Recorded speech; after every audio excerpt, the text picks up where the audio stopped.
इयत्ता 5वी कविता 13वी सण एक दिन भाग 1. मुलांनो, आज आपण शिकणार आहोत सण एक दिन ही कविता.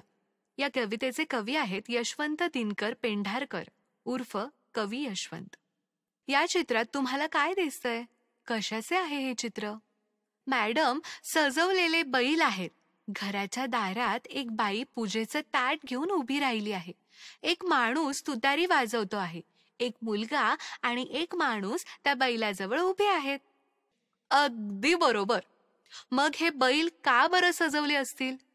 ती बाई हातात पूजेचं ताट घेऊन का उभी असेल? सांगा पाहू. मॅडम, बैल पोळ्याचा सण आहे म्हणून बैलांना सजवले आहे. ती बाई त्या बैलाची पूजा करण्यासाठी, त्यांना ओवाळण्यासाठी हातात पूजेचं ताट घेऊन उभी आहे. अगदी बरोबर. हे पोळा या सणाचं चित्र आहे. भारतासारख्या कृषी प्रधान देशांमध्ये आज देखील मोठ्या प्रमाणावर बैलांच्या साहाय्याने शेती केली जाते. माणसाला उपयोगी पडणाऱ्या अशा या प्राण्याला वर्षातून एकदा मोठ्या दिमाखाने सजवून त्याची पूजा केली जाते. त्यालाच आपण बैलपोळा असे म्हणतो. मुलांनो, बैल हा शेतकऱ्याचा सखा सोबती मानला जातो. प्रत्येक सुखदुःखात सहभागी असणाऱ्या धन्यासाठी वर्षभर राबणाऱ्या बैलांप्रती कृतज्ञता व्यक्त करण्यासाठी पोळा हा सण साजरा केला जातो. या कवितेत कवी आपल्याला बैलपोळा या सणाबद्दल माहिती देत आहेत. तसेच बैलांविषयीची एक खंत कवीने येथे व्यक्त केली आहे. चला तर मग आपण ही कविता पाहूया आणि ती खंत नेमकी कोणती आहे हे समजून घेऊया.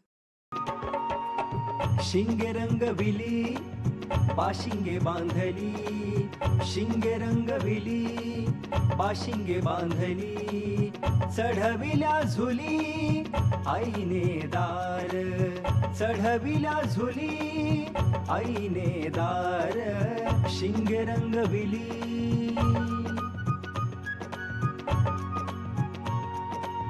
राजा परधान्या रतन दिवाण, राजा परधान्या रतन दिवाण, वजीर पठाण तुस्त मस्त, वाजंत्री वाजती लेझिम खेळती, वाजंत्री वाजती लेझिम खेळती, मिरवित नेती बैला लागी, बैला लागी.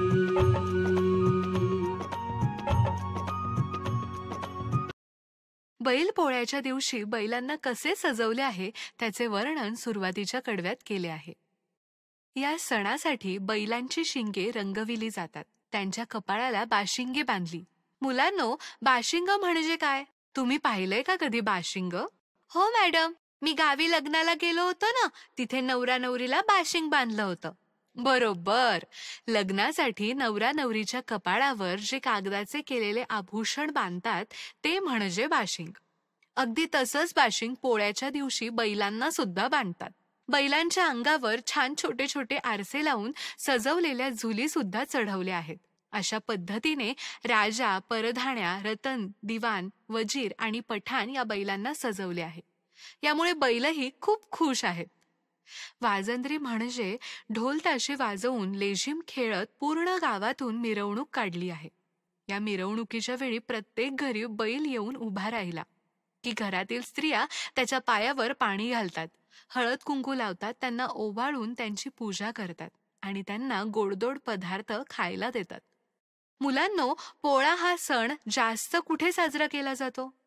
जास्त करून गावामध्ये शेतकरी हा सण साजरा करतो. शहरात पोळा हा सण जास्त साजरा होताना दिसत नाही.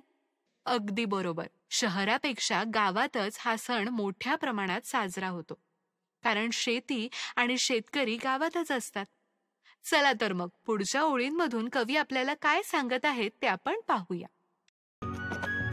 डुल डुलतात कुणाची वशिंडे, डुल डुलतात कुणाची वशिंडे, काही बांड खोंडे आवखळ, कुणाच्या शिंगाना बांधियले गोंडे, कुणाच्या शिंगाना बांधियले गोंडे हिरवे तांबडे शोभिवंत शोभिवंत.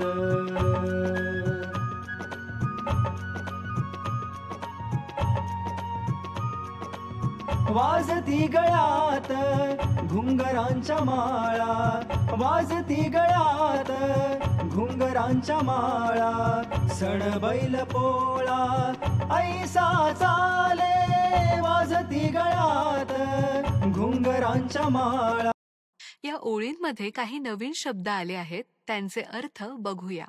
दुलदुलतात म्हणजे हलतात.